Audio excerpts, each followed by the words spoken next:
I'd like to call the meeting to order. All board members except Sherry are here at the moment. Oh, Sherry just walked in. Let's stand for the Pledge of Allegiance.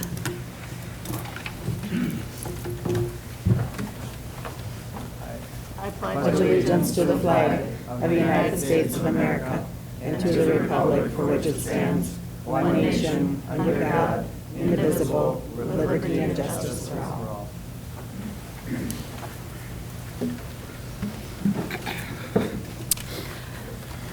I'd like to make one change in the agenda for tonight. Under our action and discussion items, I'd like to move 10.6 for our school board resolution to right after 10.2. I need to go at 10 till 7 to the high school band concert, so I want to make sure we get that done before I leave. And then Sherry gets to take over running the meeting if we're not done by then. I'll make a motion to approve the agenda. Second. All in favor? Aye. Motion passes 7-0. Madam Chairman, I move that we approve the consent agenda. Second. One note in there, David Edberg is retiring after 42 years. He's either been here the longest or the second longest, or maybe even tied, in dealing directly with the kids. So we're going to miss him, and he does an excellent job now, all helping out with the play in addition to the classroom stuff. Yeah, he's going to be a hard pair of shoes to fill. He does a great job with kids.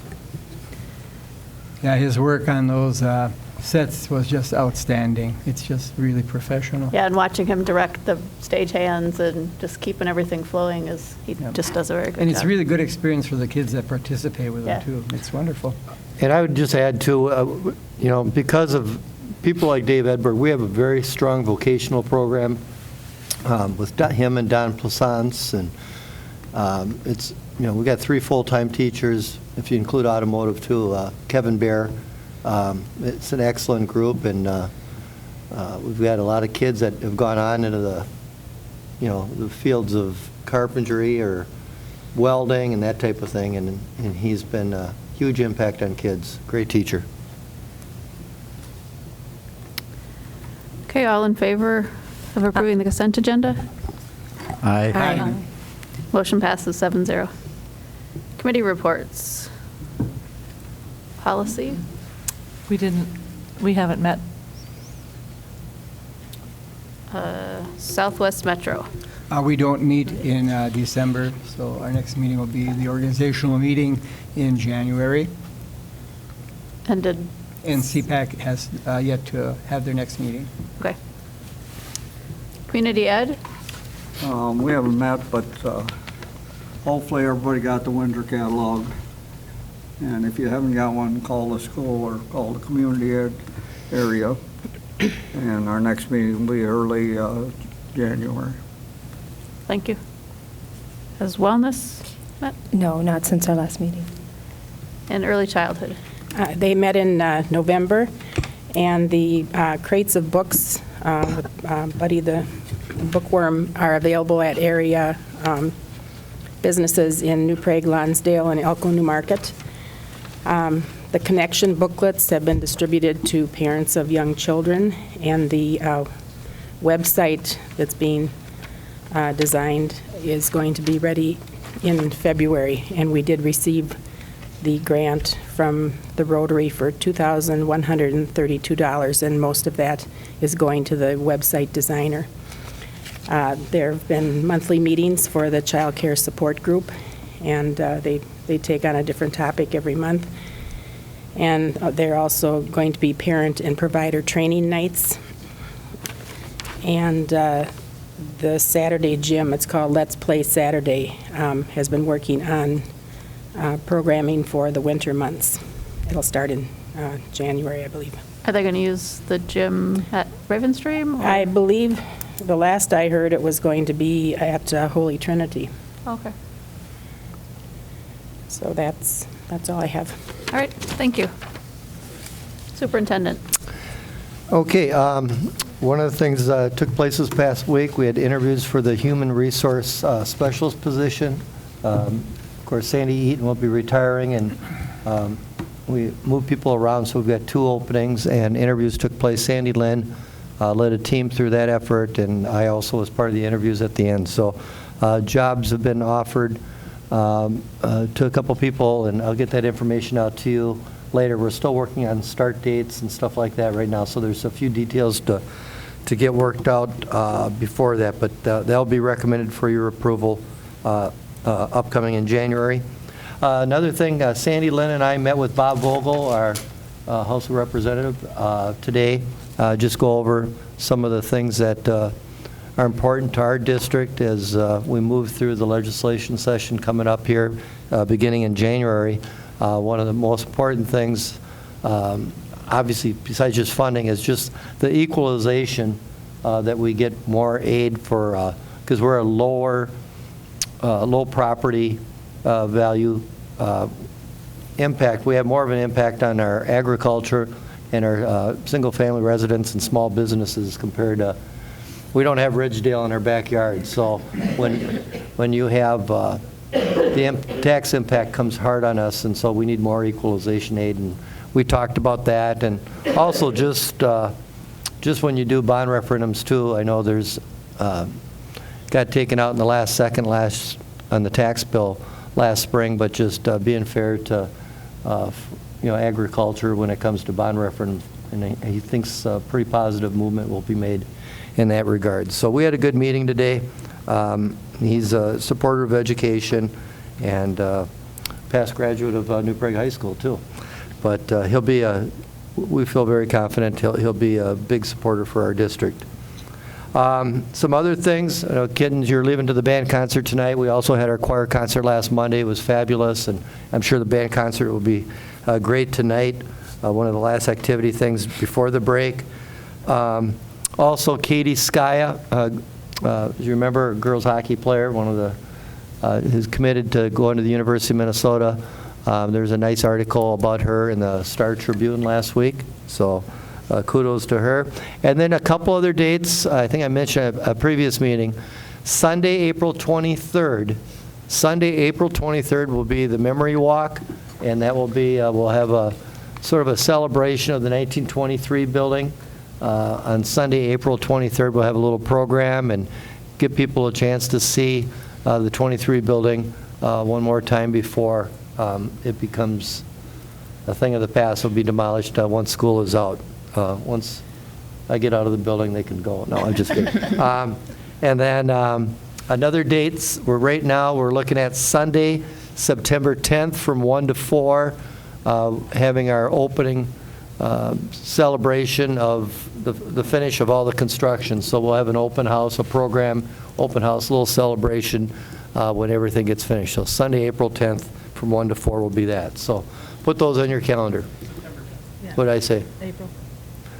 No, I think we better do it September 10th, Chuck.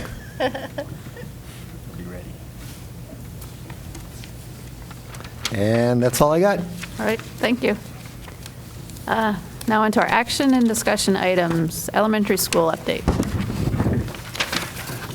I've asked elementary principals just to give this sort of a state of school address at each of the buildings. So first up, we got Pat Purble, and then obviously David Geeson and Will Rimmert will speak also. I'm just handing out, what I started out by doing once Tim gave us instructions to highlight what's happened this year is met with my leadership team, and we just kind of went through the beginning of the school year, started out in September, and listed all the things that we have done up to this point. And so I'm not going to talk about each one of them. I went back and then I decided to highlight a couple of the areas. And the first thing I want to just mention, and I know because we're all elementary principals, we're going to probably be repeating some things here, but I wanted to, start out by, saying what a great start of the school year we had because of the assessment conferences. And I will look at Marin and Tony for their leadership at the district level. And then just working with Dave and Will and our staffs, it was a very, very positive thing. In fact, been a principal here 15 years, and I think it was probably one of the best undertakings that we've done in that time. I can't begin to tell you the number of parents that commented on how positive it was. We were able to, through that assessment conferences, we were able to get our Life Touch pictures taken. Parents were able to set up lunch account, take care of bus transportation issues, and overall it was just a very great experience. I will move on. The next thing that I want to highlight is the Brain Power Walk Run. I think that is also something that continues to grow, and each year it gets better. More participation. I gave my Raven Stream students a challenge, and I said, because you want to make it competitive, you want to get as many kids there as possible, I said we have to do what we can to beat Falcon Ridge and Eagle View. And we did have the most kids there, which once again is secondary. It's all about making that a bigger and better thing each year. So real pleased with the turnout there, and I think it's going to get better every year we do it. Homecoming and Pep Fest, the Homecoming Pep Fest and Parade. I know this is non-academic, but I think it's an invaluable event. Tim, a couple years ago, allowed us to return going to the parade, and I think it's an awesome way to build Trojan pride. These little kids need to understand that they're part of an entire community, and by going to the parade, it just really builds a lot of enthusiasm throughout the school. On the other hand, then we have the Pep Fest at school, bringing those high school students in, bringing the cheerleaders in, bringing the royalty in. It really makes the kids feel like they have a sense of belonging to the district, and they start developing relationships with those older kids. And most of the older kids are great role models. And I think, if the truth be known, I think the high school kids get as much out of it as the little kids by coming over. They always seem to really enjoy it. Wanted to speak about our fall fundraiser. And the reason I bring this up is because we've been doing a fundraiser with Chip Shop for 7 years now. And every year we've done it, our sales have been anywhere from 42 to 54,000. That's what the kids have actually sold. We end up getting about half, or about 55% of that comes back to the school in the form of, our profit. And this year the sales were down a little bit, but every year it's managed to generate anywhere from 20 to 30,000 for Raven Stream. And just as an example, Thursday night we had our PAC meeting, and Don was there, so he can kind of verify what I was able to witness. The parents decide where the money goes. And that's what the PCA is all about, is turning around and putting that money back into school and getting it to work for us. And so one of the first things they did is they decided they wanted to give $10,000 to Raven Stream so we could add to our leveled book purchase. And Marin is working on getting leveled readers for all three of the elementaries, but this $10,000 basically is going to help double what the teachers are going to be able to use for their classroom library. So we kind of figured, we talked today, and I think each classroom will get about $250 on top of $250 that's already been earmarked for the classroom. So that's $500 worth of new books in the classroom, which I don't think you can put a price tag on that. That's going to really do us a lot of good. Another thing that came up, and I was talking to the other two principals about this, is my parents got into a little argument about what we should give the Ed Foundation. Now, if you go back a few years ago, they didn't want to give the Ed Foundation any money because that was our money. And we met with the superintendent, Mr. Dittberner, and kind of decided if you're going to do a fundraiser, X number of dollars have to go to the Ed Foundation, and we all kind of understood that, and they asked what we gave last year, and I think I thought it was about $1,000. Well, they wanted to double that. So this year this week they'll be giving the Ed Foundation a check for $2,000, and I think they're really starting to see the value of having that the Ed Foundation, because whatever we give to the Ed Foundation, it seems like we get back tenfold. So another area I want to talk about is the Minnesota Reading Corps. We've been involved in the Reading Corps, I want to say almost as long as Ravenstream's been in existence, and somehow we've just been very, very blessed to get some of the finest people working for our building. And I go back, I know for sure there's 3 people that work for us that are now employed as elementary teachers, and in our building we have our own Kara Brandt, who started out in Reading Corps, and I know a couple others are in neighboring districts, but this year we have 2 very fine people, Tricia Mosberg, who's in her 2nd year, and Terry McCullough. Like I said, Tricia's in her 2nd year, Terry's in her 1st year, but both ladies are doing a great job. But I really want to salute Tricia Mosberg. This lady goes above and beyond all the time, day in and day out. If you were to drive up to Ravenstream in the spring, summer, or fall and look at our flowers on the east side and the south side, that's all Tricia Mosberg. She does it all. I can go out there on a Saturday morning at 7 a.m. and she's out there working on the flower gardens. Why is she doing that? Well, part of their assignment or part of their job description is they have to put in so many volunteer hours.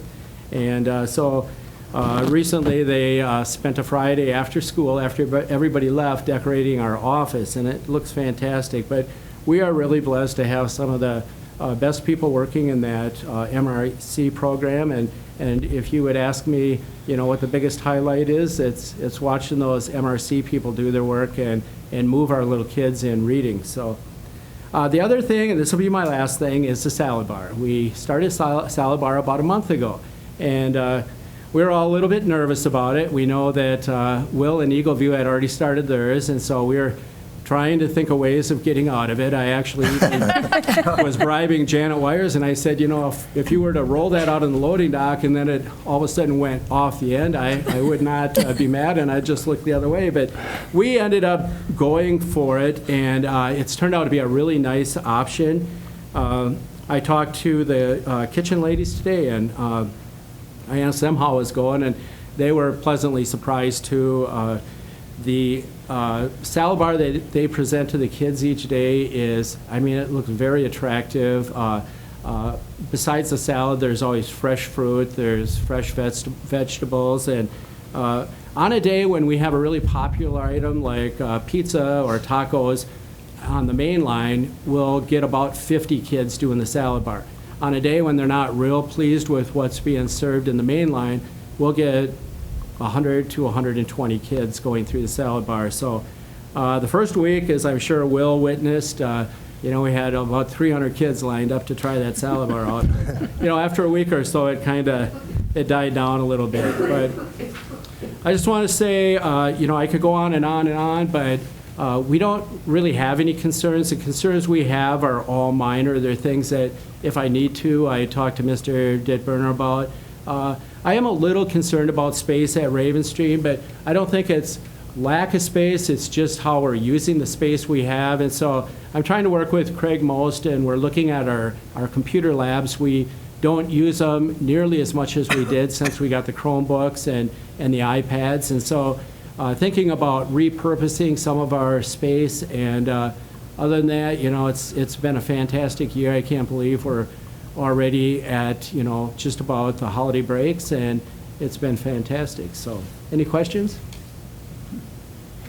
Pat, you have those, I think the elementary school has those first 2 days where you bring in students just to get acquainted. Is that going over well? Is this your 3rd year at that? Yeah, those assessment conferences, and I'm sure Will and Dave will speak to it a little bit, but they've been fantastic. The information the teachers are able to gather doing the one-on-one assessments with the students, and then sitting down and talking to the parents and getting the story straight before we even started school, it's it's been invaluable. And I know Will did it when he was in Mankato, and I did it over in Lee Center, and I'm just so glad that New Prague's doing it, because we all get off, start on the same page, and it's just been wonderful. And once again, kudos to Tony and Maren and the district office staff for their support, and for the job our clerical people and our teachers did, because it was a team effort, and it's going to pay dividends down the road. So, thank you.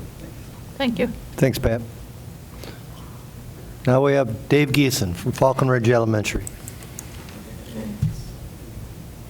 All right, good evening, everyone. No handouts, so try to conserve some paper. I'm going to try to not repeat what Pat was talking about, and then not step on Will's toes, and I didn't see Will's agenda or anything. So when Mr. Didburner asked us to come and speak tonight, and I was picking out what to talk about, I chose to really kind of hit on Falcon Ridge's mid-year highlights, what we've experienced up to this point, and then kind of addressing some of the goals that we've set up to this point this year.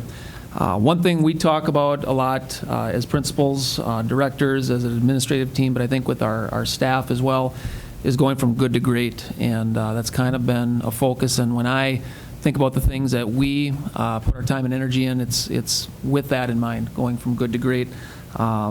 And along with that, the focus on the whole child. It's teaching the academic, but also the social, emotional too, and we're always trying to address that. So some areas that I'm going to touch on tonight, kind of our building and enrollment, some of the goals, academic goals that we've set, student celebrations, and community outreach, which I feel like we've done a lot here at Falcon Ridge. Starting with the building and enrollment, as you all know, we adjusted boundaries that did affect Falcon Ridge last year. We moved approximately 75 kids to, for the most part, the Eagleview area. Now, we did have a few come back, but we also saw growth within our existing boundaries, or the boundaries that remain for this year. So out of the 75 kids that we thought we would be without this year, we actually only dropped 20 kids from where we ended up last year. And what that really means is we ended on the last day of school with 642 students, and as of today, we're at 624. We do have a big fifth grade class this year, so we anticipate seeing that go down, but those boundaries were an adjustment for our building and kind of the landscape or makeup here. As far as our building goes, we're coming up on almost 50 years with this building here, at least the old part of the building. And so we had a new roof added this last year. That was our big project. And we did some landscaping around the building. I know Pat touched on some of the flowers and gardens that they have going on over there. We're trying to give our building a facelift each and every year to keep it looking as good as it possibly can be. But we are anticipating a lot of summer work here next year, deferred maintenance that has been waited on since the building opened in 1969. So lots of work to come this next summer. From the academic side, we all set building goals that revolve around academics. I'm not going to go into those right now, but two things that I'm going to touch on that we're doing differently here at Falcon Ridge this year. We have incorporated something called WIN time, which is an acronym for What I Need.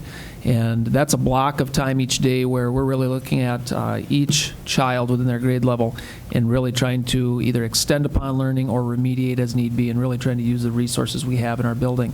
That's been a struggle at some times in trying to figure out how that should work and the right way to incorporate that, but we are, I think, moving in the right direction. I want to talk a little bit about fast testing, and this is something that we are doing across all of our elementary schools.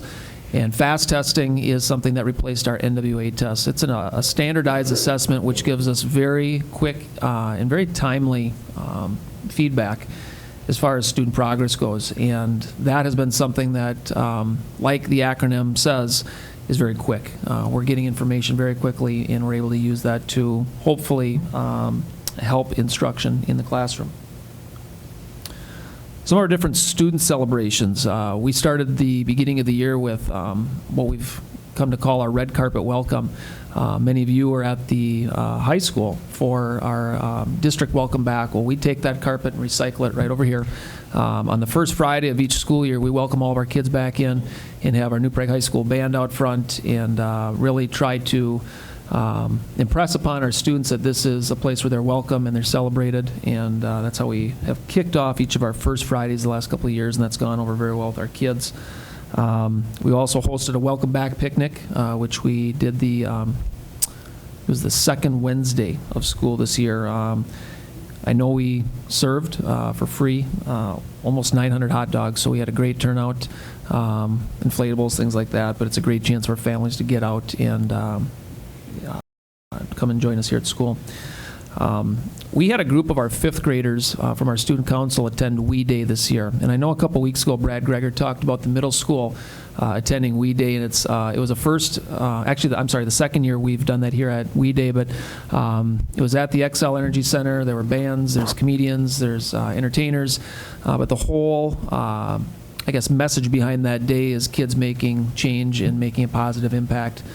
They're charged with two missions that day, one local change and then one global change, and so that's something that we've been working on with our student council this year. We were fortunate enough to have Victor be the mascot for the Minnesota Vikings come and visit us. This was I believe it was the middle of October, but he was in full getup, and I can't say enough about the program that they put on. This was a free program, and was endorsed by the Minnesota Community Outreach, the Vikings Community Outreach Program, but we had all of our kids in our gym, along with two Minnesota Vikings cheerleaders, Victor, and it was a message to promote an anti-bullying message. So I know my kindergartner at home still remembers the acronym, so they did a great job of hammering home the meaning behind stopping bullying. Some things that we have coming up here at Falcon Ridge that we're excited about, and I did steal this idea from Mr. Greger at the middle school. In the second half of the year, I'll start pulling in all of our fifth graders for lunch, and I have lunch with them on Fridays, and it's free of charge. It's sponsored by our PAC, but the whole goal there, the whole point is to connect one last time with our fifth graders before they move on to the middle school and really gather some feedback about their elementary or Falcon Ridge experience. And I can say as a principal, it's given me a ton of insight into the things we're doing well. And I always ask them if they could make a change if they were principal for a day, what they would do, and get some great ideas there too. Another something we have going in the spring here at Falcon Ridge is what we call a boys book club. We gather all of our male staff here, and it's a handful of boys. Usually it's been fifth graders the last couple of years, but we do basically it's a book study, or we find a book that appeals to boys, and really trying to get some of those reluctant readers or people that we feel like could benefit from having a positive male role model in their life. We do that once a month, and again, our PAC provides pizza, so we're excited about trying to reinforce the love of literacy and reading and finding good books that they're interested in, and we love doing that. Some things to kind of touch on with community outreach. For about I think this is our fourth year running a backpack program where we're sending food home with some of our kids on Fridays. We feel like we're reaching out to people that could use some assistance, and we're excited about that. We took part, as the other two elementaries did, in selling homecoming buttons. It actually is something that fits in with our fourth grade social studies curriculum, but we were able to raise over $740, which went to charity. We've incorporated a pop tab house at our building just outside of our media center. It's out there right now. The other two buildings have the same thing, but we're collecting pop tabs, which of course go to the Ronald McDonald House. But getting our kids involved with making a difference is important as well.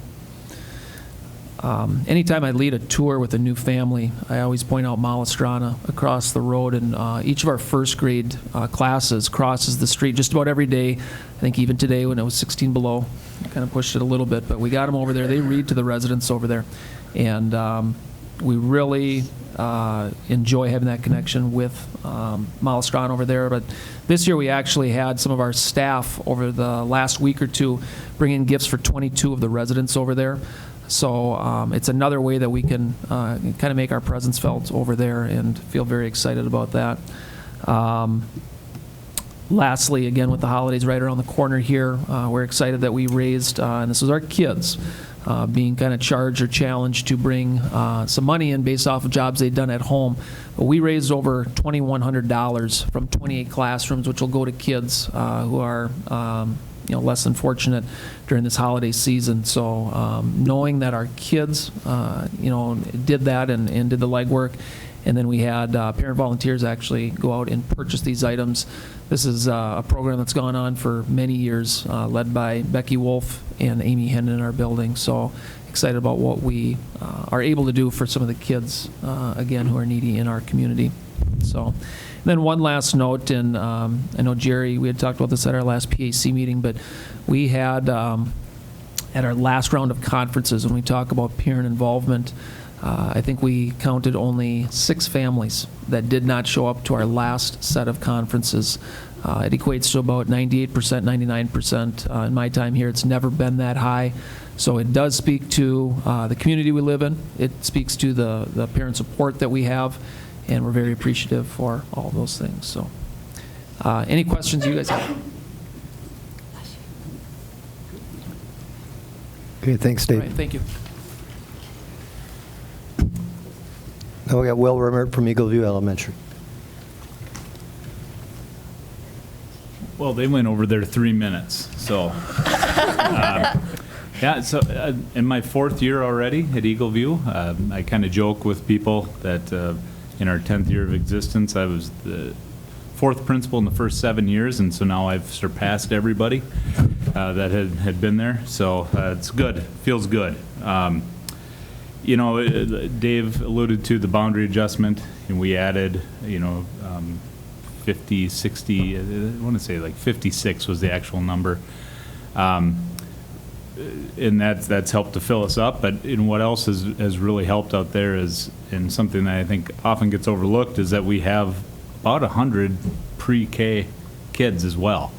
So that puts us, well over 600 kids that come through, and they're eating lunch every day, or on the days they're there. Not every day they're there, but so we have a lot of things going on, and it's working really well. I sent out an email to the staff just saying, I'm going to be presenting at the school board. What things should I, mention? What are you proud of? And what was neat about that is about half of the responses I received were from the preschool staff, because they feel like they feel very much part of the Eagle View family, are the words they used. It feels like a community. They've welcomed them, and that goes to Kathy Curtis, who is over here filming. It goes to the custodians, and they were pointed out very much in that, and the responses as well. Other things that they wanted to touch on were the ideas of win time, which what Dave talked about, again, what I need time, really trying to focus in on student by student, skill by skill, what do they need, and then if they've mastered those, what does it take to get to over the top? How do we deepen that knowledge so that they're even more prepared for the next year? That was another big piece that they talked about.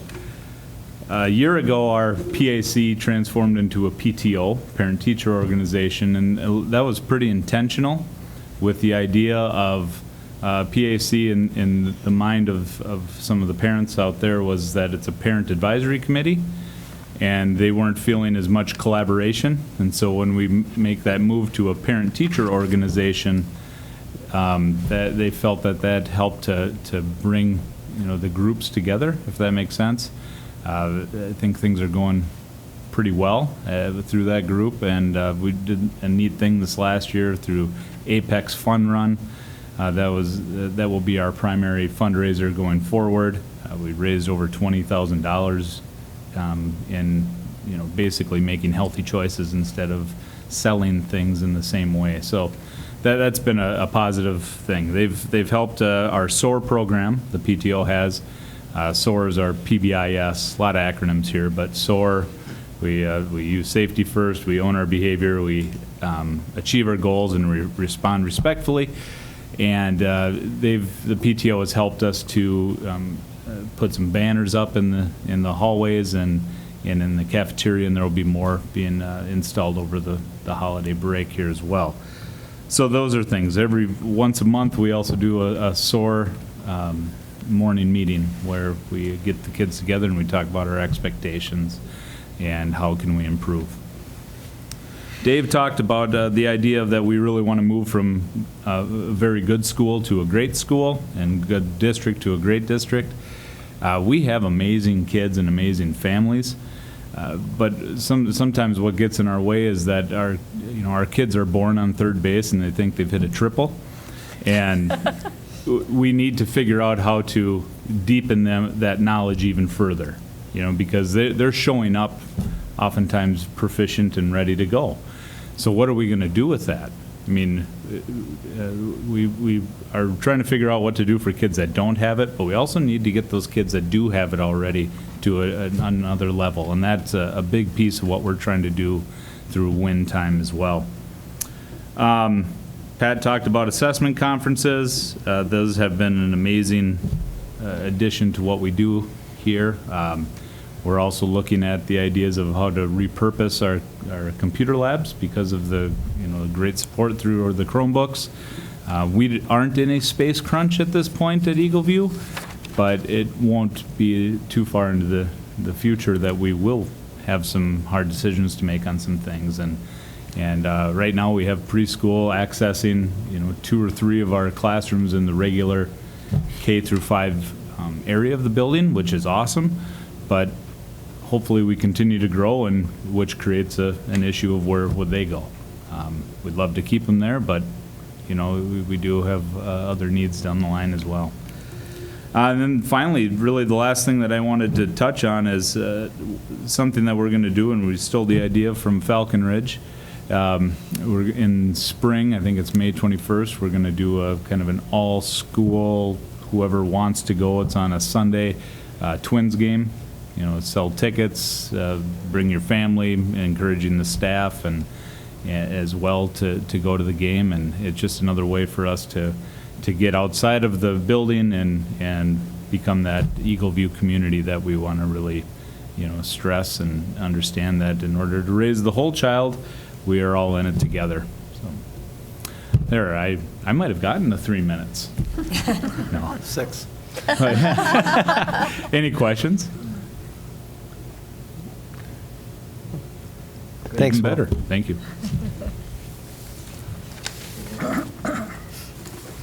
Thanks, that was all very informative. And you're not stealing, you're sharing good ideas. Next, Marn is going to present the World's Best Workforce presentation. All right. So the World's Best Workforce report is something that our district puts together every year per MDE statute. And so tonight we are looking for your approval from our plan. I just did the wrong one, didn't I? Yep, nope. Won't do that one, right? That'd be interesting. But anyway, so this is a report that Tony and I have been working diligently on, and this is a reflection of last year's goals. And so just briefly take you through, this is the statute that we have submitted our report and needing your approval. We've also taken it to our district advisory committee, which Don sits on as well, and we took that, our draft of our report to them in the fall, back in September. And so just to review, the World's Best Workforce has us reflect on 5 goals, and they're on this slide for you. And then what we do as a district is we create SMART goals aligned to each one, and we reflect on those every year. And then to the state, then we report if we achieved the goal or not. Your responsibility, and together with Tony and I, and so we've created the plan. It's posted on our website, and we held our meeting. We're having it again tonight, and then, like I said, we had it back in the fall, and then giving you the summary of it tonight. And we've linked the actual template for you. And so what I want to highlight for you are our goals, and the goals are up here. So we had 5 goals aligning per MDE, and so we have to reflect on our pre-K kids. Now these are just the pre-K kids that come through our district preschool. So you'll see the goal for last year, and then we were close to it. We didn't quite meet it, but Mary and her team are continuing to work and reflect, and that's the best part about these goals, is that we can continue to set high goals for our kids, knowing that if we don't make it, we will create plans to continue to improve. And then all students in third grade achieving grade level literacy, we use this. We use our Fontes and Pinnell assessment, which is a district-wide reading assessment that teachers give face-to-face, one-on-one. This one is not computerized. It's time invasive, but it also gives really good data for our teachers, and they do it multiple times throughout the year. That assessment is given K-5. However, per MDE's grade level readiness, the Read Well by third grade plan, this is reflected in our World's Best Workforce. So we had 82% of our students were at or above grade level. So we didn't quite get all of our kids, but we had 82%, which was a strong showing, and that's district-wide reflection. And then closing our achievement gap, we didn't quite meet this area, and this is based off of our MCA and our ELL access test, along with our MTAS results. So we receive our achievement gap data in the summertime after all the MCA, MTAS, and access scores have been calculated. And then we are rated in different areas based on our different populations that our district is made up of. College and career ready, and then all students graduate. These two goals are set by Lonnie and his team at the high school, and we did meet the college and career ready graduation. We did exceed the state average. Our goal was 3/10, and we actually exceeded it by 7/10. So very pleased with that area. And we didn't quite meet our graduation goal, but our graduation goal was already high. That 96%. 0.8% was our goal, and we had 96.42. So still a very good representation of our students. And so we didn't quite meet all of our goals, but we were close. And we've been meeting diligently with our admin teams, and then they work with their leadership teams at their buildings to continue to really reflect and encourage our staff and work with them too. We've been providing different opportunities for staff development based on some of these goals, and just continuing to grow and make sure that we're providing our students the best education we can and providing them to enter the workforce. Questions from your end on our World's Best Workforce plan?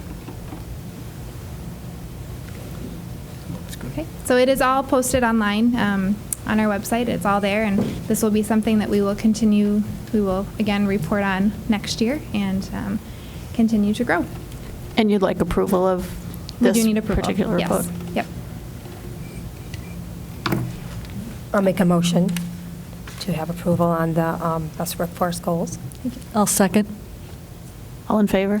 Aye. Motion passes 7-0. Thank you for your work Thanks. on this. Yeah, It's- thank you. It's very Yeah. interesting. Martin, thank you very much, and her and our elementary principals for presenting tonight. You guys did a great job, and as you can see why things are going as well as they are. Elementary schools, you got some great leadership, so thank you.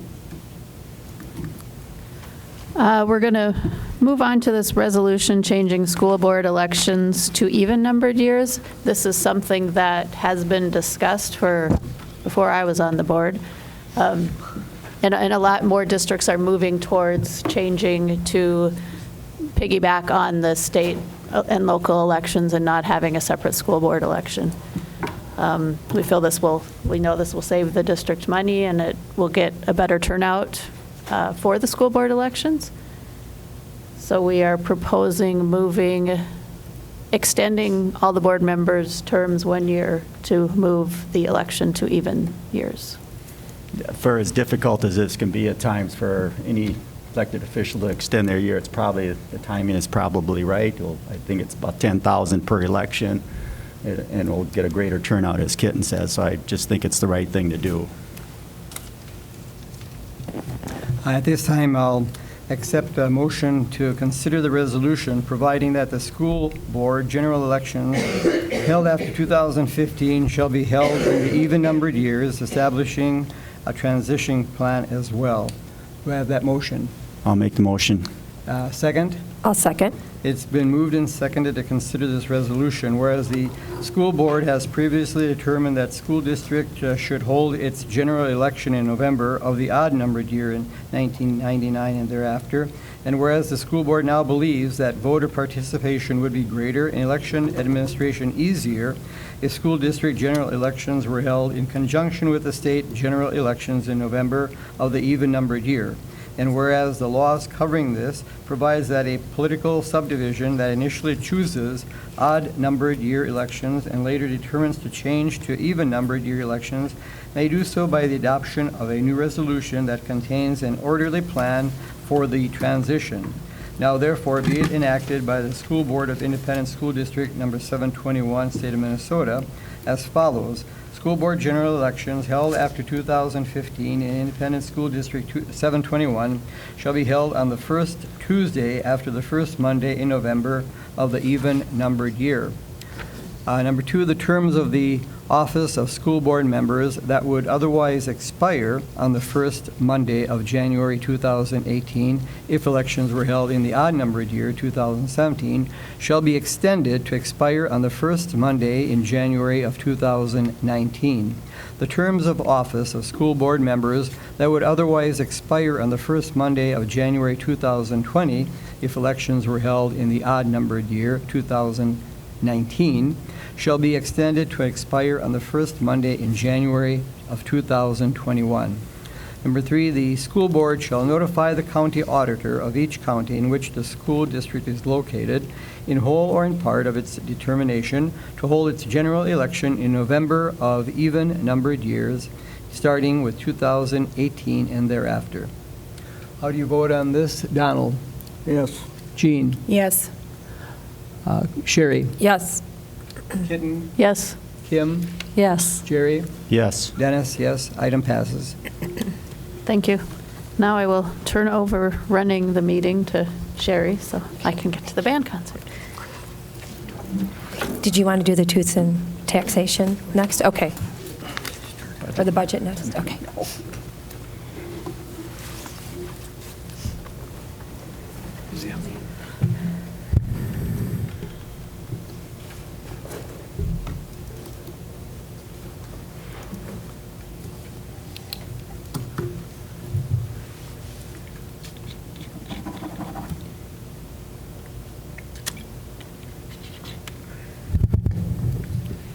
Okay, thank you. Tonight is the night we do the truth and taxation, but we also do the final 2016-17 budget, or the revised budget for this year. Just as a point of reference, we do a preliminary budget that's approved by the end of June per statute, but we're not sure of all of our staffing and all of our staff at that time, so we do a revised budget in December. Had a lot of changes since our preliminary budget was approved in June. First of all, we updated our enrollment to current projections. Oh. And as you know, our enrollment was higher than what we projected initially, so that's good news. We also updated for all the current salary and benefit costs for all staff.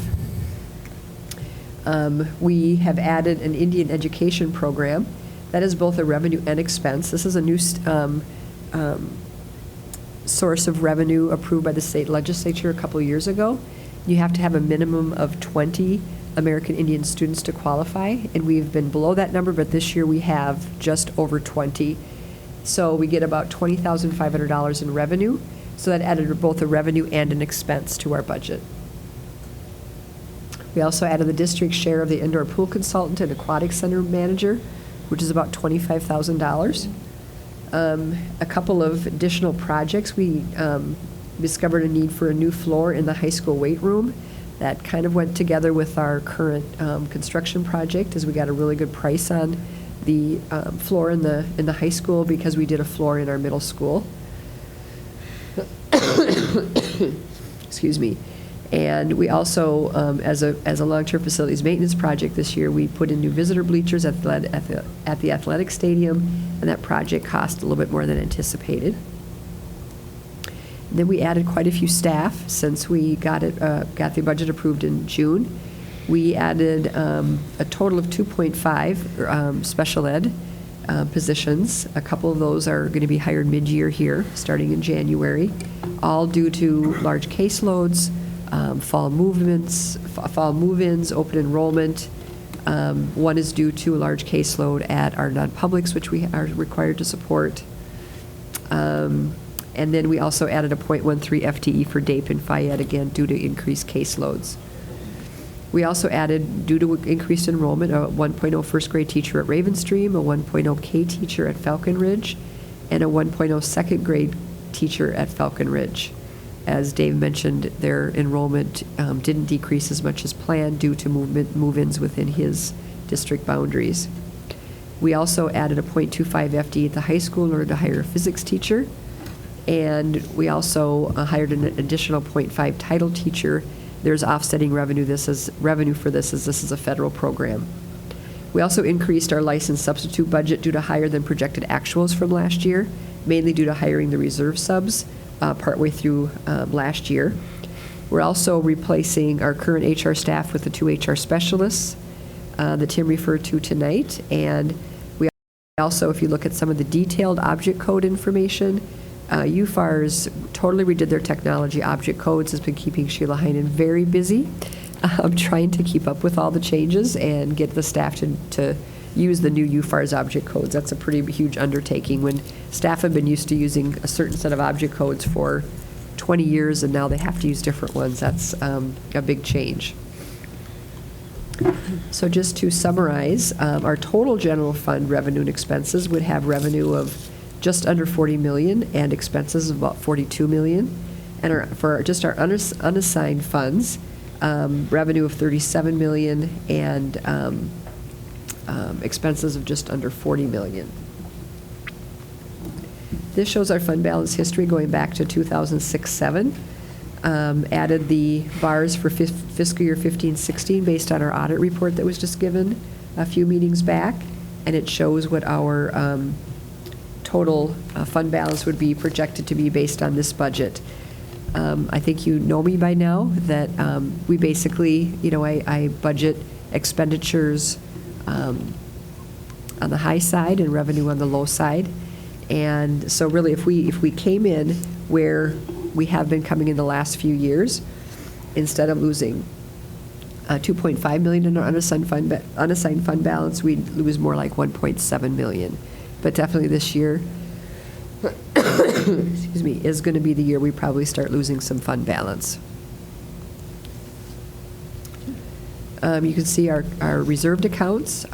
Staff development go down slightly. Long-term facilities maintenance, we should end up the year with a slight balance there. Operating capital, probably lose just a little bit. Safe schools will gain a little bit. Severance, you see that's the biggest change from 632 down to 287. That's because our teachers that qualify for our severance program have to retire at the end of this year.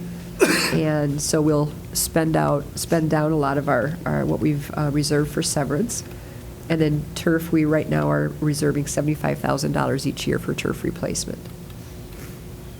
And then our nutrition services and community services funds, you see our nutrition services fund is going to grow nicely again this year, and our community services will stay about equal. What I don't have a slide for is our construction and debt service. Our construction fund, in the detail report, we will lose about $40 million there, and we hope to lose that because our construction projects are going as planned, and our debt service should remain about the same.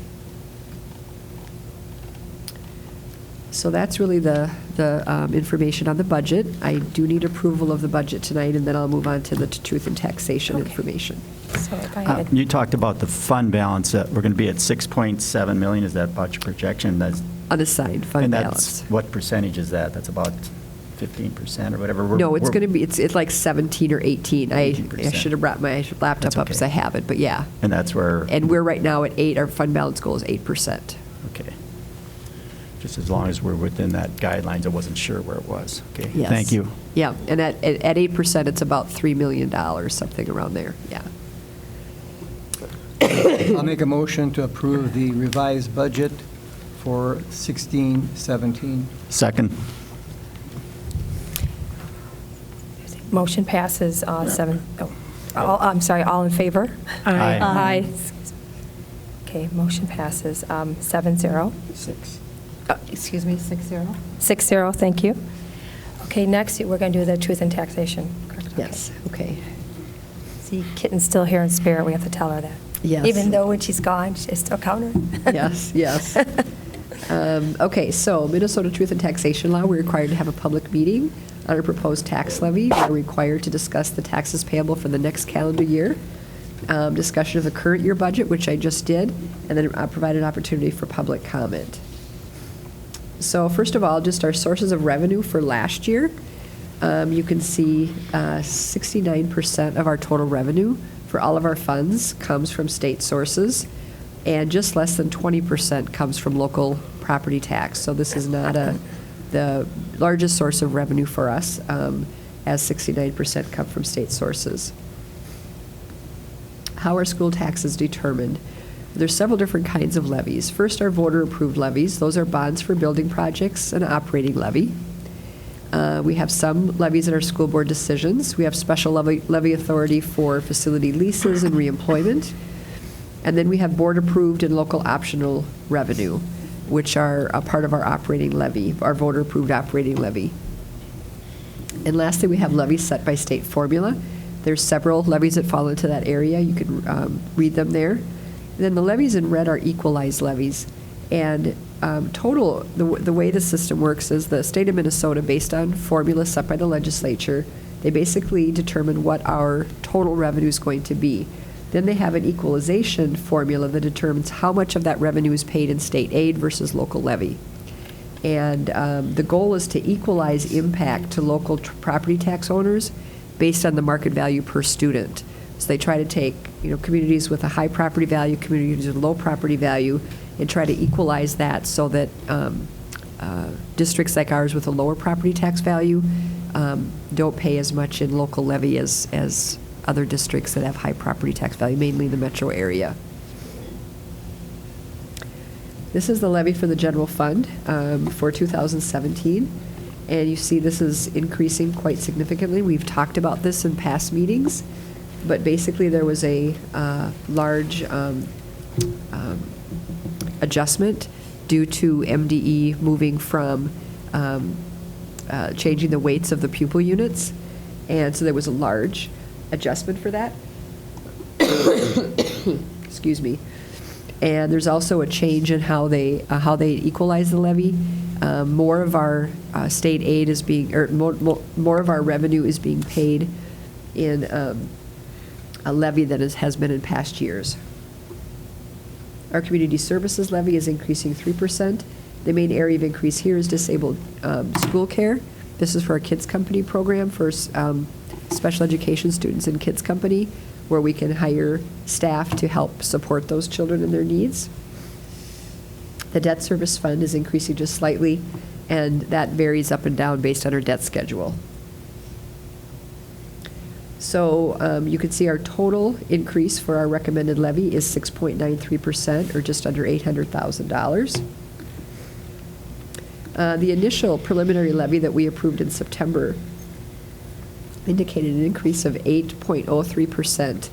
And again, the reasons for that was the prior year adjustment regarding the transition to adjusted pupil units and the aid levy mix calculation, increased enrollment, and the debt schedule.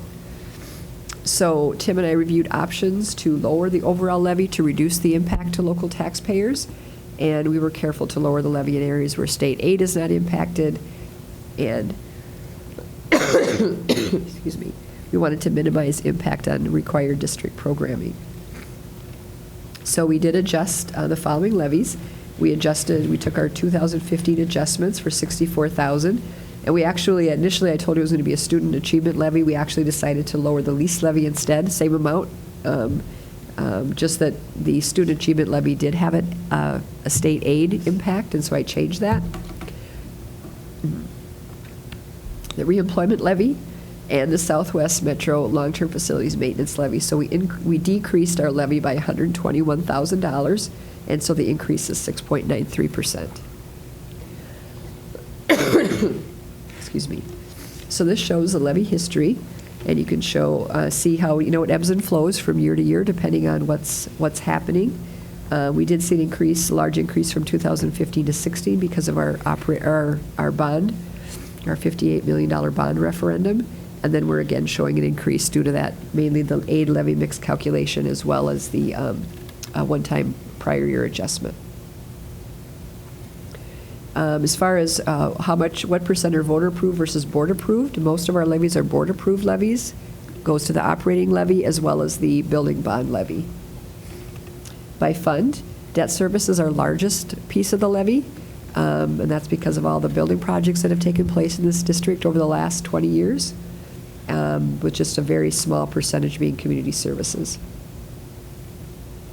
Estimated tax impact for a home valued at about $188,000 with no change in value from the prior year. Basically, it's going to be about $52 a year, about a 5.6% increase. Now, obviously, if your property value increases, that percentage increase is going to be higher, and if your property value decreases, that percentage increase is going to be lower. The budget information is as presented earlier. The next step is the public has the opportunity to give feedback to the school board.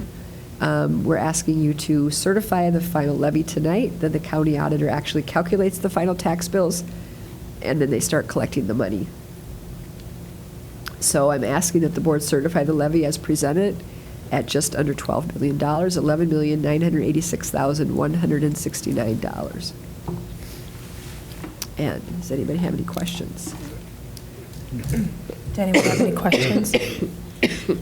Just thank you and Tim for getting that under 7%. I think that's very reasonable. I think we should just go ahead and approve it.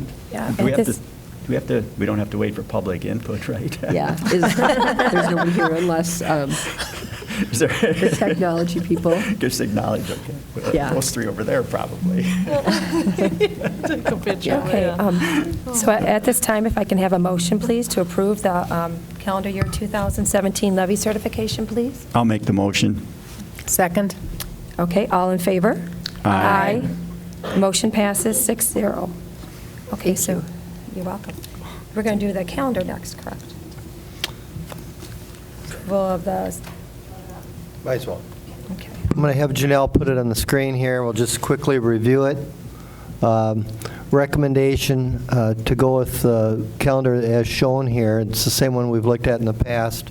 It will be pretty much identical to this year and the last year also, where we start a week before Labor Day. And you heard the elementary principals talking about doing their assessment days on those first 2 days, and secondary starts school.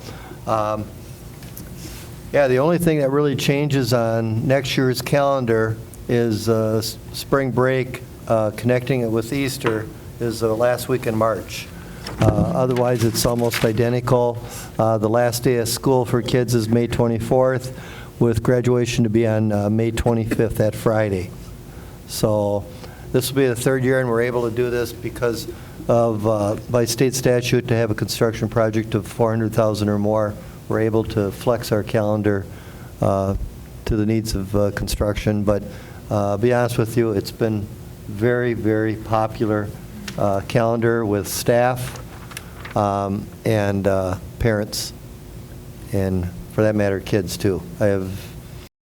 I visited all the schools, and I could count on both hands the number of staff that would prefer a different calendar or one that we had previously. So they do like it. I think most people think they're ready for school at the end of August. They still get a 3-day break into Labor Day, and getting out before Memorial Day is good too, and even getting a spring break. So it's been very positive for student learning.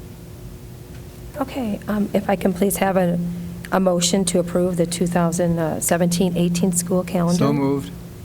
Second. Okay, all in favor? Aye. Oh, sorry, I didn't say my aye. Motion passes 6-0. Okay, next we're going to approve the smart chairs at Falcon Ridge. Denny, at this time, if you want to read the resolution. Oh, there's nothing a to simple read. vote, Just yeah. make a motion then? Okay. Need to talk about it. Do we have an explanation where the items are going? It's just, I think it's just one. Just because one, okay. It's a Falcon smart Ridge. seats for Falcon Ridge. Yeah. And And it- for what amount? 2203, and it's on the website if somebody wants to look. So I'll make the motion to approve the Education Foundation grant. I'll second. Okay, all in favor? Aye.